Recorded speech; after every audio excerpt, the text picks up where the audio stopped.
আজ সমাজের সন্তানের সবচেয়ে বড় বিপদ বইয়ের বাইরে নেশা, অলসতা আর ভুল সঙ্গ। শুধু পরীক্ষার ভালো নাম্বার হলেই সন্তান ভালো মানুষ হয় না। পড়াশোনার পাশাপাশি যদি আপনি সন্তানকে পশুপালন, কবুতর পোষার পাশাপাশি ছোট দায়িত্ব দেন, তাহলে সে শিখে যায় পরিশ্রমের মূল্য, সময়ের দাম আর জীবনের বাস্তবতা।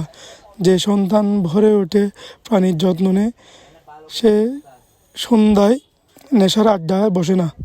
সে শিশুর দায়িত্ব নিতে শিখে। সে কখনো জীবনের সময় নষ্ট করে না, জীবন নষ্ট করে না। শাসন নয়, ভয় নয়, কাজের অভ্যাস সন্তানের সবচেয়ে বড় শিক্ষক।